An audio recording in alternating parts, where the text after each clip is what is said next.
An elderly woman was humiliated inside a bank, mocked, ignored, and left to gather her documents from the floor, alone. But everything changed the moment Liam Neeson stood up. No one expected what happened next, and by the end of that day, the entire bank would never be the same again.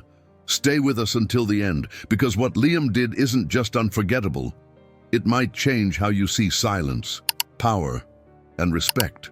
She walked slower than most, not because she wanted to, but because her bones no longer let her hurry. The cold glass doors of the bank reflected her fragile frame, and as she stepped inside, the sound of polished shoes and distant printers seemed to swallow her presence. No one noticed her at first. They were too busy with their phones, forms, and frustrations. She clutched a worn leather purse in one hand and a thin envelope in the other. Documents, papers, and a black and white photo of a man in uniform. Her late husband. He used to come to this same bank every month. Now it was her turn, alone. The line was long. People shifted impatiently, checking watches, sighing louder than necessary. She took her place quietly, eyes downcast, as if trying to take up as little space as possible. Her fingers trembled, not from fear, but from age and the weight of unfamiliarity. The bank had changed since she was last here. Brighter lights, colder stares. Her number was called eventually, and with slow, deliberate steps, she approached the counter. The teller barely looked up. The moment stretched uncomfortably as she tried to explain her reason for coming, a joint account closure, a withdrawal of what was left. She wasn't sure what form to use. Her voice was soft, but it carried history, grief, and the courage it took to walk in there alone. Still, the teller responded with impatience, tapped on the desk, pointed vaguely. Another customer behind her muttered something under his breath. A woman sighed and stepped out of line to use the ATM instead. No one offered help. No one asked if she was okay. The bank, this towering institution of rules and cold processes, treated her as an inconvenience, not a client, not a human being.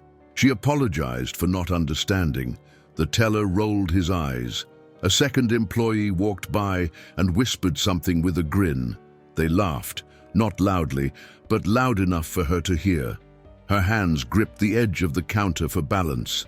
Inside that purse was a carefully folded obituary. She had practiced this trip for days. She had called the customer service line 3 times to be sure. And now, all of that effort, her bravery, her mourning, her dignity, was being reduced to awkward eye rolls and cold sarcasm. Across the lobby, in a seat near the back, a tall man sat silently. No phone, no book, just a quiet presence. People noticed him, but didn't recognize him immediately. There was something familiar about his posture, about the calm authority in the way he simply existed. He hadn't moved since he walked in. He had watched the woman from the moment she entered, watched the way she walked, watched the way the staff treated her. And though his expression gave away nothing, there was a weight in his stillness, like an arrow drawn, but not yet released. The woman stepped back from the counter, her attempt at dignity now reduced to fragile steps toward the waiting chairs. She never made it there. Her hand fumbled and the envelope slipped to the floor, papers scattering like leaves in the wind. A photocopy of her husband's ID skidded across the tile. One paper stopped at the feet of the tall man in the corner. He bent slowly, picked it up, and held it in his hand for a moment longer than expected. His eyes read the name, and suddenly he stood. He didn't rush. He didn't speak. He simply walked forward with purpose, each step cutting through the tension in the room like a scalpel. The other clients noticed now. Heads turned, conversations paused, even the security guard straightened. There was no need for a name. The lines on his face, the gravel in his walk, the way he carried gravity and silence, it all came together like recognition, slowly waking. But the staff hadn't seen him yet. Not clearly. The teller was too busy flipping through forms and brushing away responsibility. The laughter hadn't stopped. The old woman was crouched down, trying to gather her things with hands that shook more now than ever before. And still, no one helped her. No one except the man who now stood beside her, handing her the photograph with steady hands and eyes that held not pity, but respect. The kind of respect that doesn't need words. She looked up at him, startled, confused, and then relieved. As if she knew that somehow, just by him being there, everything would be different, and everything would. Because the moment he turned his gaze toward the counter, the moment the teller finally looked up and saw who stood across from him, the room changed. Air stopped, eyes widened, and for the first time that day, the bank went silent. But no one knew what this man was about to ask next, and when he did, the entire bank would never forget it. It wasn't the voice that struck first, it was the silence that followed him. As Liam Neeson stepped forward, the shift in the room was so palpable it could have been sliced with a knife. Every footstep he took echoed louder than the ambient hum of machines, louder than the nervous tapping of pens, louder than the flickering of fluorescent lights that suddenly felt too harsh, too revealing.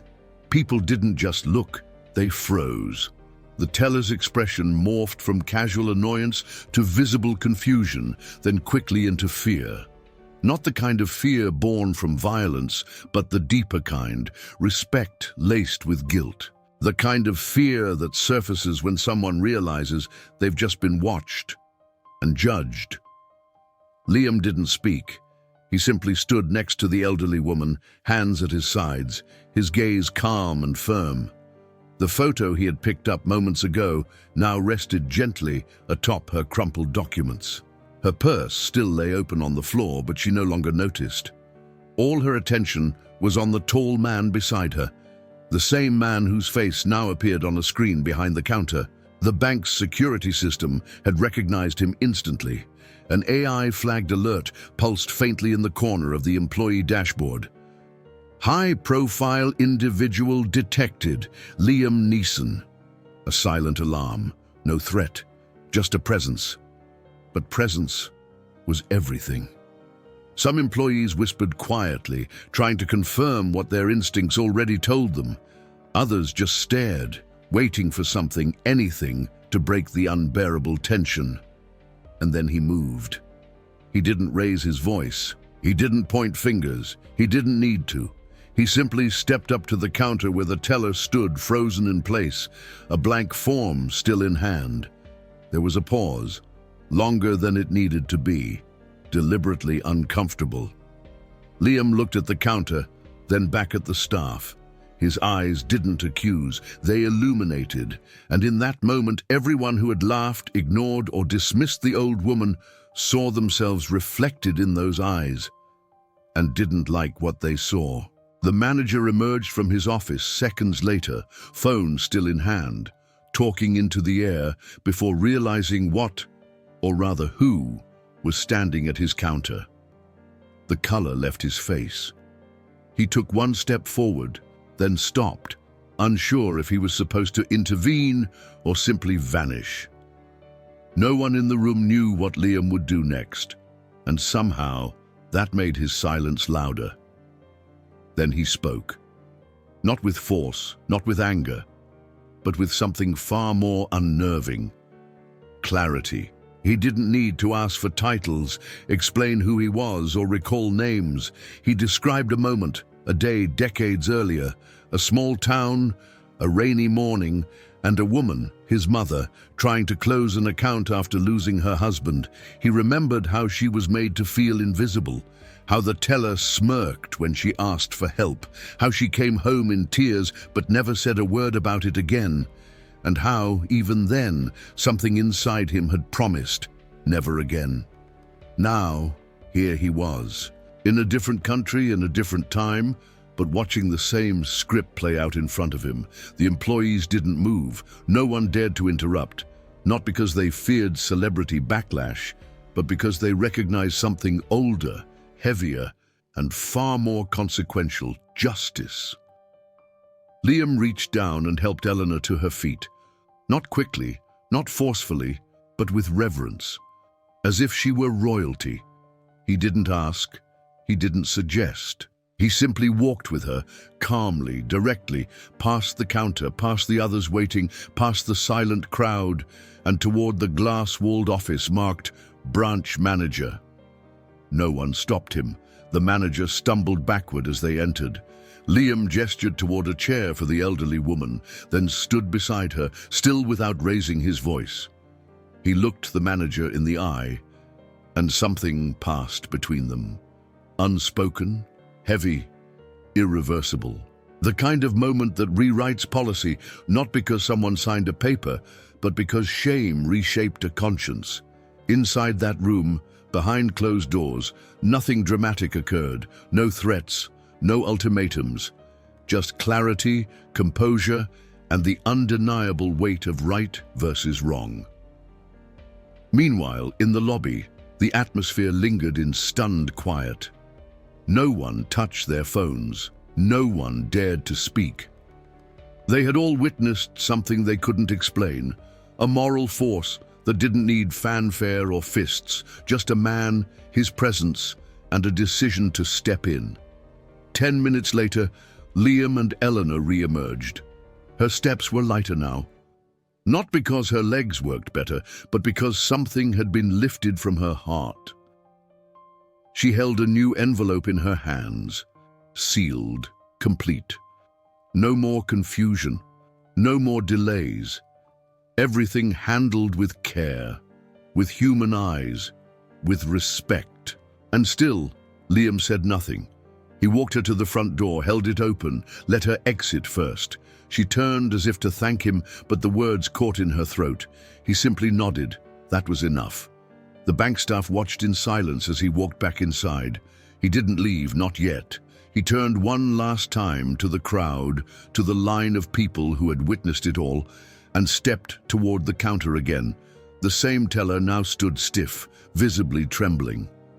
Liam didn't approach him directly. Instead, he placed a single folded sheet of paper on the surface. A letter. No one read it that day, but later the manager would find it, and inside would be a personal account, not of Eleanor's story, but of what it means to be a human being entrusted with the service of others. There was no signature, only a closing line and a date. He turned and walked away, leaving the staff and the customers with something far more lasting than reprimand: responsibility. But before he reached the door, someone else called out his name, someone from his past, and everything about this quiet day at the bank was about to take a very unexpected turn. He stopped mid-step. The voice that had called his name was soft, hesitant, almost unsure, but it carried something heavy inside it, a memory, perhaps, or regret. Liam turned, slowly, his eyes searching the room as if time itself had paused for this exact moment. And there, standing near the back of the lobby, was a man in uniform, not a soldier, a security guard. Grey in the beard, weary in the eyes, but unmistakably familiar. Liam studied his face for a long second before recognition bloomed, not from a film, not from any red carpet, but from a winter morning years ago in a working-class neighborhood where young boys played soccer on icy sidewalks, and one of them, small and quiet, had been bullied for bringing his lunch in a paper bag. This guard had been there, not as a friend, not as an enemy, but as a bystander who said nothing. Now, decades later, he stood again as a bystander. But this time, he chose differently. He walked toward Liam and simply nodded. It was small, respectful, a gesture that asked for nothing except acknowledgement. Liam returned the nod, not with bitterness, not with triumph, just acceptance. Because sometimes, the most powerful redemptions aren't loud. They happen in silence, between two men who know the weight of time. Liam turned again and headed for the exit. The atmosphere inside the bank had shifted entirely. It was no longer cold, no longer mechanical. People breathed slower, looked softer, as if they'd witnessed something sacred, not because it was glamorous, but because it was real. The elderly woman, Eleanor, was gone by then, but her story had just begun to echo through those walls. Later that afternoon, a manager would find the folded letter Liam had left. Inside was no legal threat, no celebrity demand. It wasn't even written on stationery, just plain paper, but filled with a message that would stay with him far longer than any formal complaint ever could. It spoke of dignity, of his mother, Eleanor, and countless others like them who walk into institutions hoping to be treated like human beings and leave feeling like numbers. It spoke of what it means to work in service of others, not just to process them, but to see them, to hear their silence, to honor their time. There was no signature, just one line. A society is only as strong as how it treats those with nothing left to give. In the weeks that followed, small changes began to take root. The manager called an internal meeting, unusual for a Friday morning, and replayed security footage not to shame, but to reflect. He spoke not as a boss, but as a man who had been humbled. He read Liam's letter aloud, and when he finished, the room was still. They began greeting customers differently, pausing before speaking, offering chairs more often. They didn't change the logo, they didn't need to. Because culture doesn't shift through slogans, it shifts through memory. And this moment, this one afternoon, had become unforgettable. Eleanor received a letter in the mail 2 weeks later, not from the bank, but from a local charity group inviting her to speak about financial dignity and elder care. She declined the speech, but offered to meet with them for coffee. She told them about her husband, about the day she walked into the bank, and the man who walked beside her when no one else did. She didn't talk about the actor, she talked about the man. The man who waited quietly, who didn't use fame as leverage, who saw her before anyone else did. Liam, meanwhile, never mentioned the event again. No interviews, no headlines, not even a tweet. He simply returned to his quiet rhythm of life. But those who were there that day remembered. The teller who had rolled his eyes? He stayed late that Friday, writing an apology letter he never sent, but it changed him. And sometimes that's all that's needed. The older security guard. He started carrying a pocket notebook, jotting down moments where he could step in rather than step aside. As for the bank, they added a new seat near the entrance, just one, not labeled, not advertised, but always empty, always ready for someone who might walk a little slower, speak a little softer, or carry more grief than the rest of the world can see. They called it Eleanor's chair. No one ever explained the name. They didn't have to, because some stories are told not through words, but through the quiet transformation they leave behind. And when Liam Neeson finally returned to that bank, months later unannounced, he didn't need to say a word. He saw the chair, saw the change in posture behind the counters, saw the way an employee helped a nervous man read through his form without rushing, and in that silence he smiled, then turned and walked away. No cameras followed him.